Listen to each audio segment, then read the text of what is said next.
क्या आपने कभी सोचा है कि साल 01010001 से पहले की दुनिया कैसी थी, जब ना तो कोई कैलेंडर था ना ही कोई घड़ी थी। तब लोग समय को कैसे मापते थे, उन्हें कैसे पता चलता था कि कब कौन सी फसल बोनी है और कब कौन सी फसल काटनी है। इंसानों के इतिहास में एक वक्त ऐसा भी था जब इस धरती पर कोई तारीख नहीं थी, ना साल था ना महीना। फिर भी कुछ लोग जानते थे कि कौन सा दिन शुभ है और कौन सा दिन सबसे भयानक। और क्या आपने कभी सोचा है कि कैलेंडर में एक साल 365 दिनों का ही क्यों होता है और साल में 12 महीने ही क्यों होते हैं? इस सवाल का जवाब इतना आसान नहीं, क्योंकि इस सवाल का जवाब विज्ञान और प्राचीन सभ्यताओं की जड़ों में छुपा है। इस वीडियो में हम समय में पीछे चलेंगे, बहुत पीछे, वहाँ जहाँ ना कोई कैलेंडर था न कोई तारीख, जहाँ समय को देखा नहीं जाता था बल्कि महसूस किया जाता था। क्योंकि ये सिर्फ समय की कहानी नहीं है,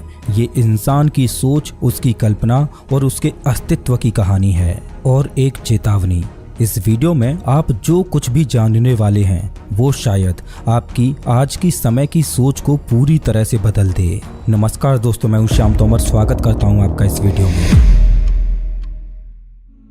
एक सवाल जो इतिहासकारों से लेकर वैज्ञानिकों तक किसी के पास उसका पूरा जवाब नहीं है। सवाल ये नहीं है कि इंसान ने घड़ी कब बनाई, सवाल ये है कि जब घड़ी नहीं थी तो तब समय चलता कैसे था। कल्पना कीजिए, आपकी आंख एक ऐसी दुनिया में खुलती हैं जहां कोई तारीख नहीं होती, कोई सोमवार नहीं, कोई नया साल नहीं और ना ही घड़ियां या कैलेंडर।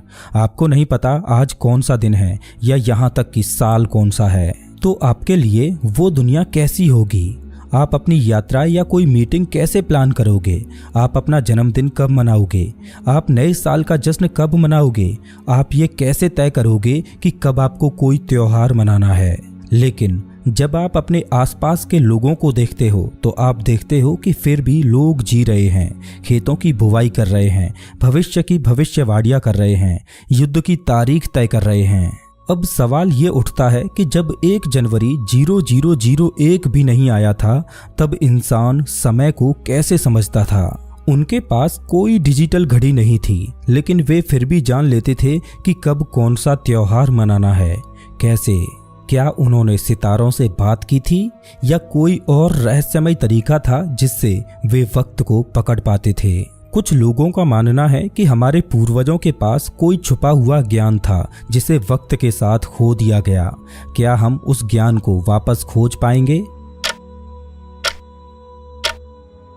क्या कभी आपने ये महसूस किया है कि घड़ी की टिक टिक असल में आपकी रूह पर एक कैद है? हम सोचते हैं कि हम समय को मापते हैं, लेकिन क्या सच ये नहीं कि समय हमें मापता है? हम मानते हैं कि समय की शुरुआत 1 जनवरी 0001 से हुई थी, लेकिन वो सिर्फ वो पल था जब इंसानों ने उसे बांधने की कोशिश की थी। असल में समय उससे बहुत पहले श्वास ले चुका था, पर उसकी भाषा कोई नहीं जानता था। हजारों साल पहले जब इंसान आसमान की ओर देखते तो उन्हें कुछ बदलाव महसूस होते, जैसे रात में चांद का दिन प्रतिदिन छोटा या बड़ा होना, दिन में सूरज का एक दिशा से निकलकर दूसरी दिशा में अस्त होना, रात में तारों की स्थिति का बदलना।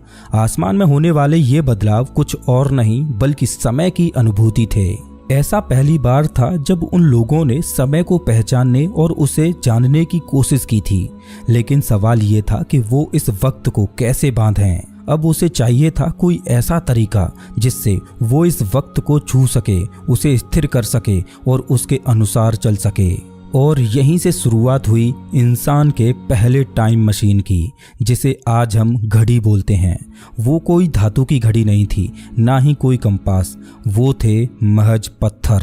आप सोच रहे होंगे कि पत्थर वो कैसे समय को माप सकते हैं, लेकिन इसका जवाब और भी अजीब है। प्राचीन सभ्यताओं ने ऐसे विशाल पत्थरों को खड़ा किया जिन्हें किसी दिशा में नहीं बल्कि सूरज की परछाई के हिसाब से लगाया गया था। हर दिन सूरज अलग कोण से निकलता था और जैसे जैसे दिन बीतते तो पत्थरों की परछाई भी बदलती जाती। लेकिन साल के एक खास दिन वो परछाई ठीक उसी बिंदु पर गिरती थी जिस पर हजारों किलो के वो पत्थर रखे गए थे।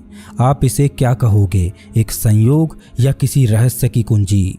ब्रिटेन का स्टोनहेंज दुनिया का सबसे प्रसिद्ध प्राचीन कैलेंडर है जिसके द्वारा उन्होंने समय को मापने की कोशिश की थी। ब्रिटेन की एक खुली जमीन पर खड़े हैं विशाल पत्थर जो एक गोल घेरा बनाए हुए हैं, और वो पत्थर बस यूं ही नहीं रखे गए बल्कि उन्हें बहुत सोच समझ कर रखा गया था।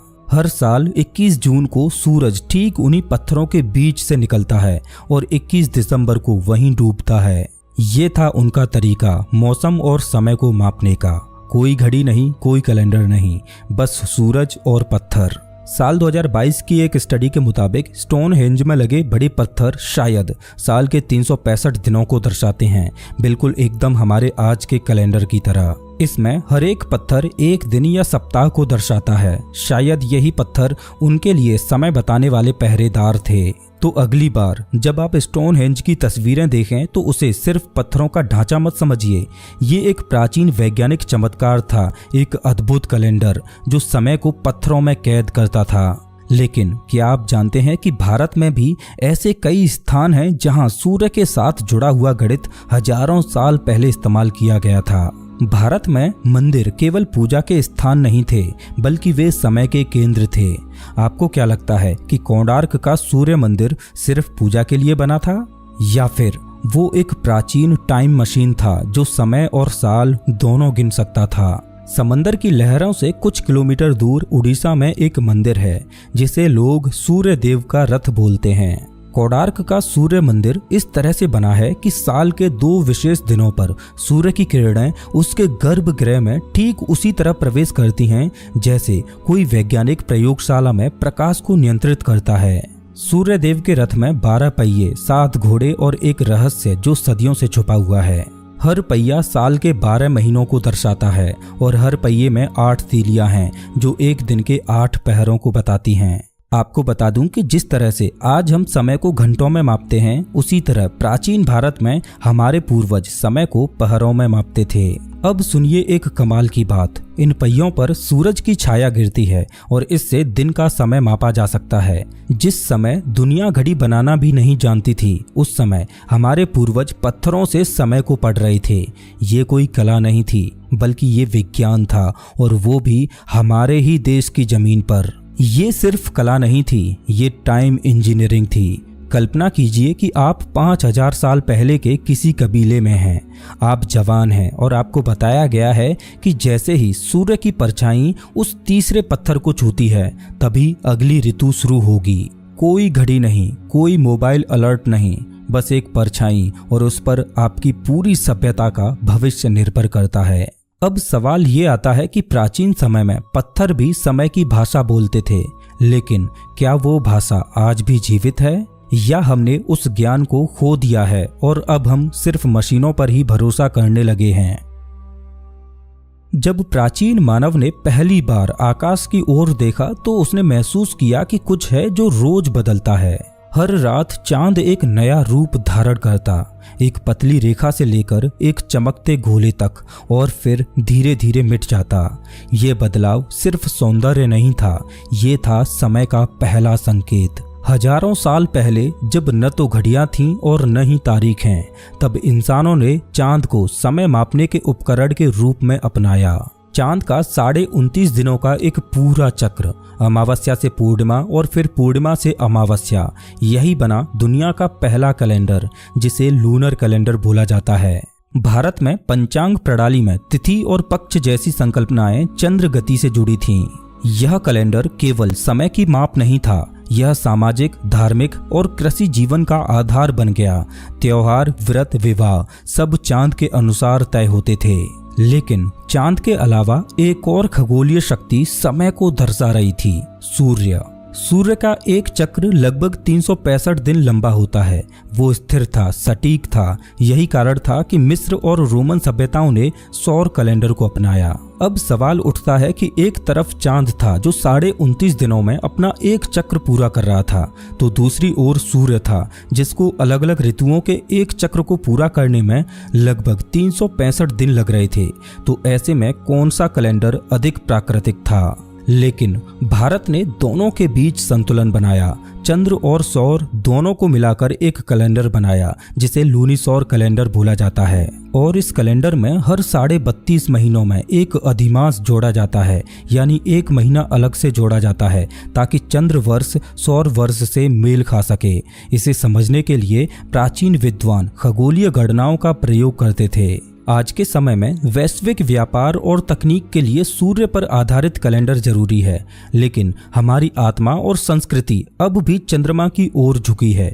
इसीलिए होली, दीपावली, सभी त्योहार आज भी चंद्र तिथियों से तय होते हैं। जब पश्चिमी सभ्यताएं साल, महीनों और तारीखों को लेकर संघर्ष कर रही थीं, तब भारत के ऋषि समय को युगों में माप रहे थे। वे जानते थे कि समय केवल एक रेखा नहीं बल्कि एक चक्र है, और इसी चक्र को समझने के लिए उन्होंने रचा वेदांग ज्योतिष। यह सिर्फ एक ज्योतिष ग्रंथ नहीं था, बल्कि यह समय की वैज्ञानिक व्याख्या थी। इसमें पृथ्वी की गति, सूर्य की स्थिति, चंद्रमा की कलाएं, ग्रहों की चाल, सब कुछ जोड़कर एक जटिल लेकिन सटीक प्रणाली बनाई गई थी। ये गणनाएं इतनी सटीक थीं कि आधुनिक विज्ञान ने भी बाद में इन्हें सत्यापित किया। प्राचीन भारत में ऋषियों ने समय को सिर्फ पल नहीं माना, उन्होंने उसे ऊर्जा का प्रवाह समझा।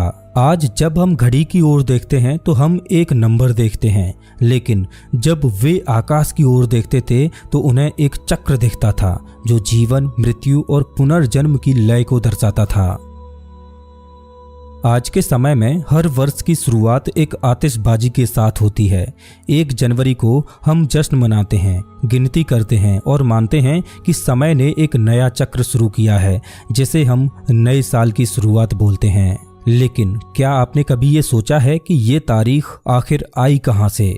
दरअसल 46 ईसा पूर्व में, यानी 1 जनवरी साल 0001 से 46 साल पहले, जूलियस सीजर ने देखा कि रोमन कैलेंडर अराजकता में था। खेती के समय गड़बड़ा रहे थे, धार्मिक आयोजन बिगड़ रहे थे।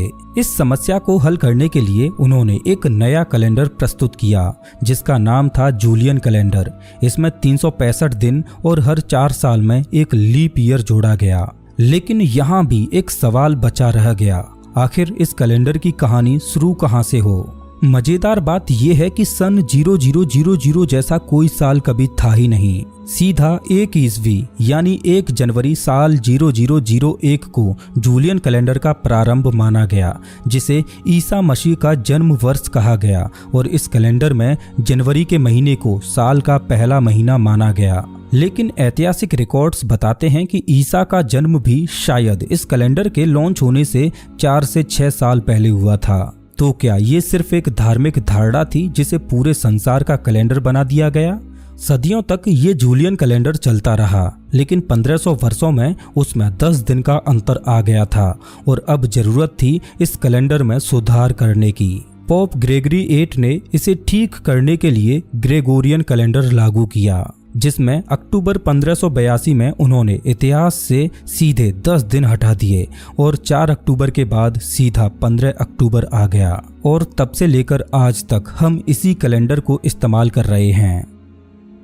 चलिए अब जानते हैं कि साल में 12 महीने और 1 महीना 30 दिनों का ही क्यों होता है, और जूलियन कैलेंडर में हर 4 साल में एक लीप ईयर क्यों जोड़ा जाता है, जिसमें फरवरी का महीना 29 दिनों का होता है। तो जैसा कि हमने अभी जाना कि प्राचीन समय में हमारे पूर्वजों ने चंद्र और सूर्य की चाल को समझकर ही कैलेंडर बनाए, तो हमें इस सवाल का जवाब भी चंद्र, सूर्य और पृथ्वी की चाल ही दे सकती हैं। तो इस सवाल का जवाब जानने के लिए पृथ्वी से ऊपर उठते हैं और अंतरिक्ष की ओर चलते हैं। जैसे ही अंतरिक्ष से हम पृथ्वी को देखते हैं तो हम देखेंगे कि पृथ्वी अपनी धुरी पर घूम रही है और हर एक 24 घंटे में पृथ्वी अपनी धुरी पर एक बार घूम जाती है, जिसे हम एक दिन कहते हैं। लेकिन साथ ही साथ पृथ्वी का चंद्रमा भी पृथ्वी की परिक्रमा कर रहा है।